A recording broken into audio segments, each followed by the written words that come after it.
Aliás, Cláudio, eu tenho dito aqui que a tarefa não é substituir, em hipótese alguma, né? A ideia é que a gente tenha a possibilidade de ajudar o Pavinato nesse momento de recuperação, nesse momento que ele fez uma viagem para Portugal, para o lançamento do seu livro lá, né, levando a sua voz cada vez mais longe. Então, o nosso objetivo aqui é ajudar. E substituir é impossível, né?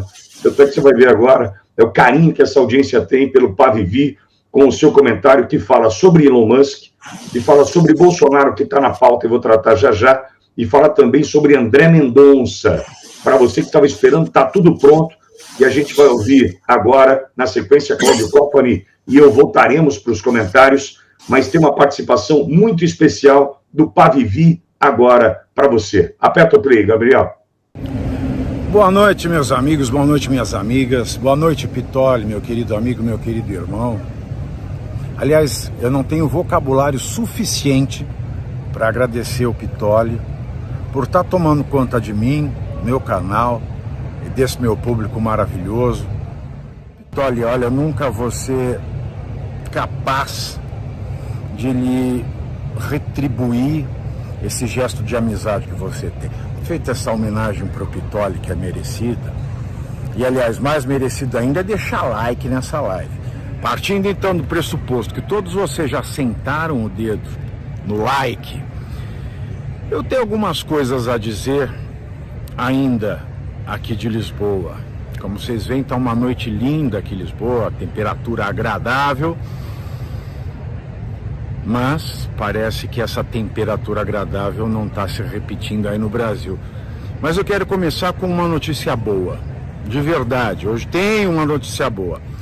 O ministro André Mendonça, do Supremo Tribunal Federal, para quem não se lembra, ele foi do Tribunal Superior Eleitoral, TSE. Mas ele foi o único, sozinho, o single player, a ser contra aquelas resoluções do Alexandre de Moraes que davam superpoderes ao TSE.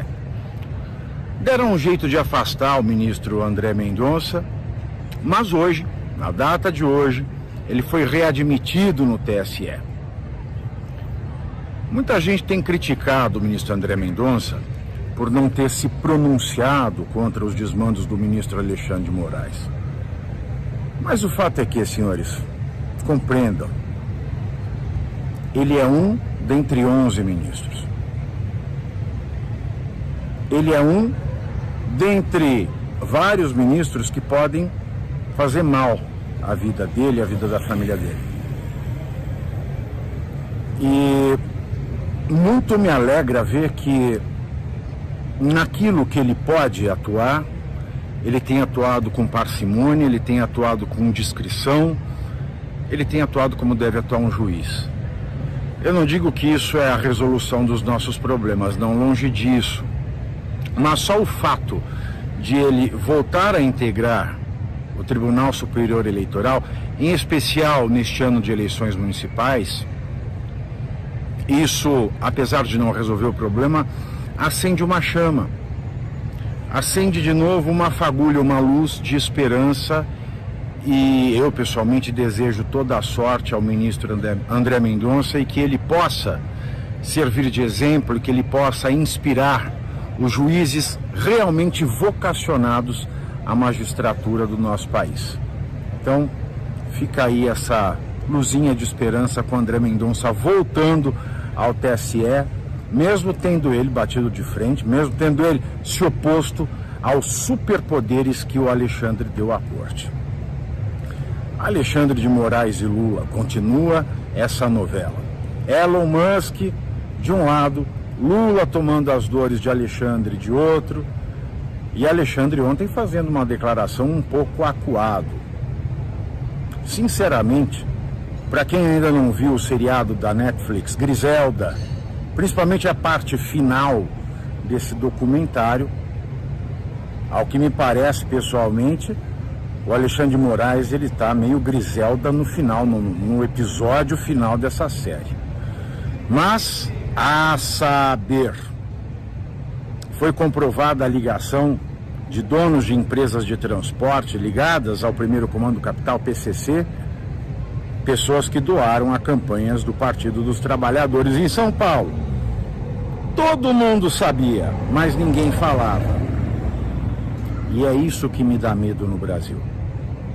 Porque em um país onde o ato de falar, ele recebe maior preocupação, ele é considerado mais grave do que o ato de matar, do que o ato de roubar, o ato de corromper, o ato de estuprar.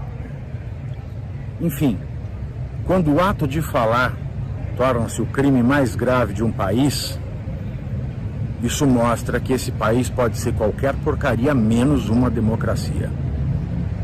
E por falar em democracia, continuam os discursos bestas de o bilionário, estrangeiro, interferindo na nossa soberania.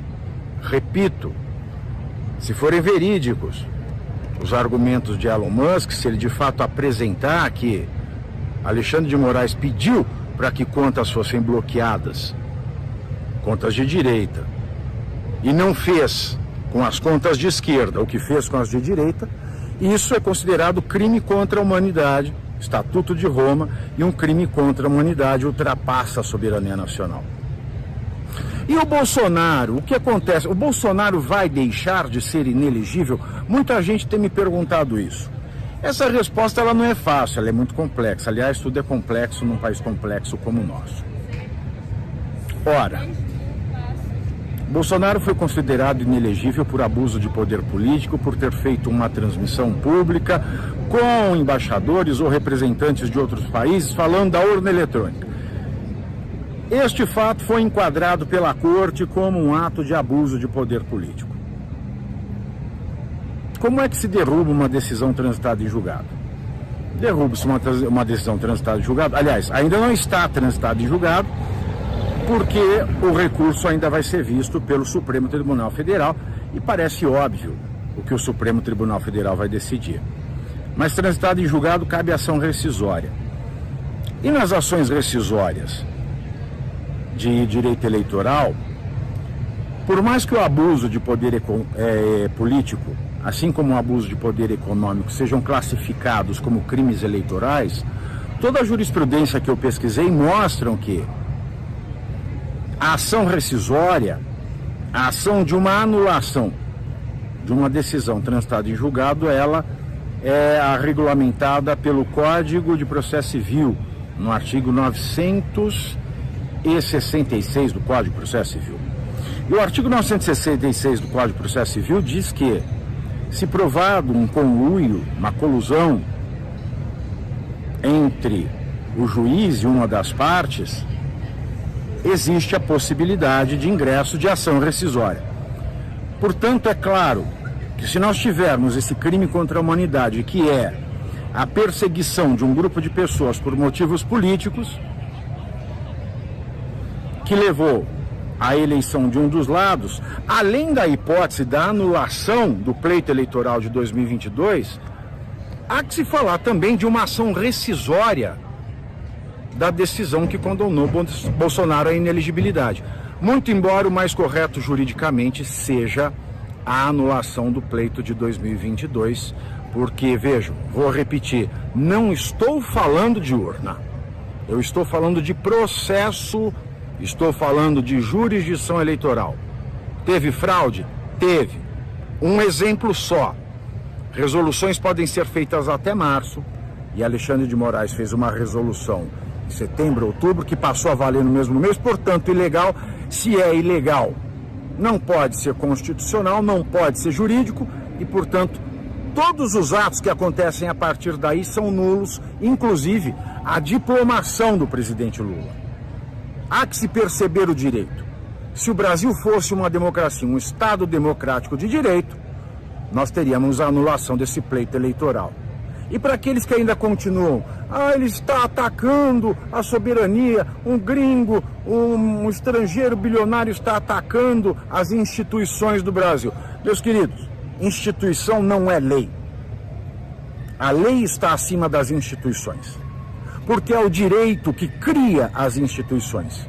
Portanto, se alguma instituição ataca o direito, deve o direito prevalecer. Mas como as instituições não são pessoas, são ocupadas por pessoas, mas com elas não se confundem, São essas pessoas, dentro das instituições, que atacam a maior instituição de um Estado, que é o direito, que devem ser punidas.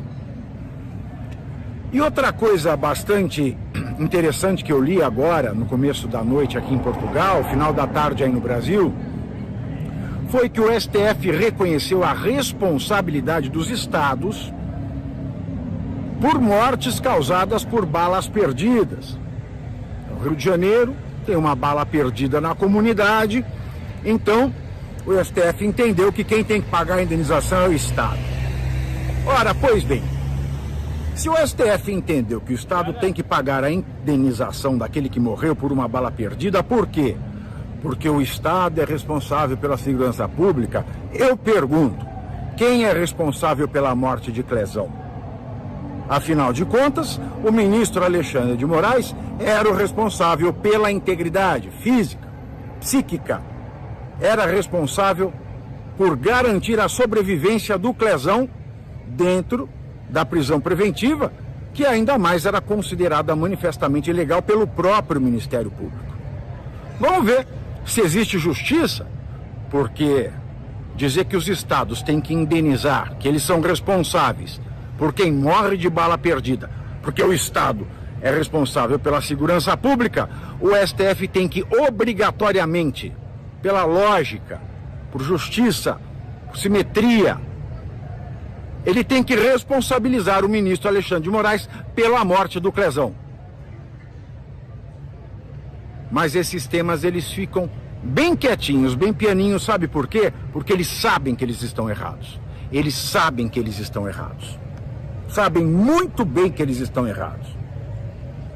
E no mais, se alguém morreu pela bala perdida de uma facção criminosa cujo líder foi solto pelo STJ ou pelo STF, vai ser o judiciário responsável pela indenização?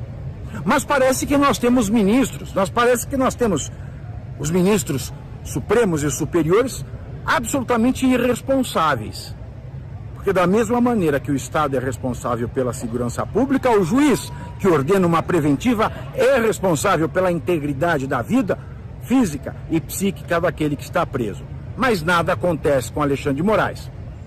E quanto ao afago que o Alexandre de Moraes recebeu do ministro Gilmar Mendes, eu costumo ver essa questão com um pouco mais de técnica. Acredito eu que o ministro Gilmar, ele tenha se manifestado, sabe por quê? Para que, se Elon Musk vier a ser julgado, ou qualquer coisa do tipo vier a ser julgado, tendo o ministro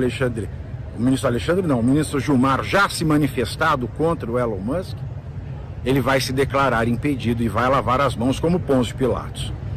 Eu acho que isso foi uma técnica muito esperta. Agora, se ele vier a julgar, nós vamos ver mais um caso de julgamento por juiz que não podia julgar. Meus senhores, o Brasil não está fácil. O Brasil está complicado. O PL, partido do presidente Jair Bolsonaro, presidido pelo Valdemar Costa Neto, recorreu da decisão do TRE, que não cassou o mandato de Sérgio Moro. Muita gente está criticando o Valdemar Costa Neto e o PL. Eu não critico. Eu acho que o PL fez a coisa certa. Diferentemente do Deltan Dallagnol, que não tinha motivo nenhum para ser cassado, o Sérgio Moro tinha. O abuso de poder econômico ali é patente. É uma quebra da legislação. Não importa se ele foi o mais votado do Estado, ele, como juiz, não podia ter violado a legislação no que toca ao limite de gastos e violou. E vale lembrar também que o segundo colocado no pleito para o Senado, lá no estado do Paraná, foi do PL. Então é claro que o Valdemar Costa Neto, ele fez o que devia ser feito. Podem gostar dele ou não, mas nesse caso ele fez o que devia ser feito. Fez o que devia ser feito. E nós vimos que Sérgio Moro no Senado não faz diferença nenhuma.